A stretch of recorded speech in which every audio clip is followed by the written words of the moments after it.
குருஜி அருள்வாக்கு ஃபோனில் மட்டுமே சொல்லப்படும். ஒரு ஆளுக்கு மட்டும் கேட்கணும்னா 200 ரூபா குரு காணிக்கை செலுத்தணும். குடும்பத்துக்கே கேட்கணும்னா 500 ரூபா குரு காணிக்கை செலுத்தணும். குருஜி அருள்வாக்கில் சில பூஜை முறைகள், சில வழிபாடுகள், சில பரிகாரங்கள் சொல்லப்படும். அதற்கு உடன்பாடு இருக்கிறவங்க இதெல்லாம் செய்வேன் அப்படின்னு நினைக்கிறவங்க மட்டும் வாங்க. குருஜி அருள்வாக்கு ஃபோனில் மட்டும்தான், நேரில் சந்திக்க வாய்ப்பில்லை.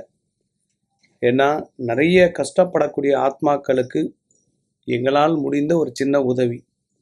மனித பிறவி எனக்கு மட்டும்தான் கஷ்டம் இருக்குன்னு நினைக்காதீங்க. எல்லாருக்கும் இந்த உலகத்தில் கஷ்டம் உண்டு. பிறப்பிலிருந்து இறப்பு வரை பிரச்சனைகள் இருந்து கொண்டே இருக்கும். பல பிள்ளைங்க ஸ்கூல்லேருந்து வெளில வந்தாலும் சரி, வேலைக்கு போயிட்டு வீட்டுக்கு வர்ற வரையும் சரி, பெற்றவங்களுக்கு அப்படியே நெருப்பு கட்டி இருக்கிற மாதிரி இருக்கும்.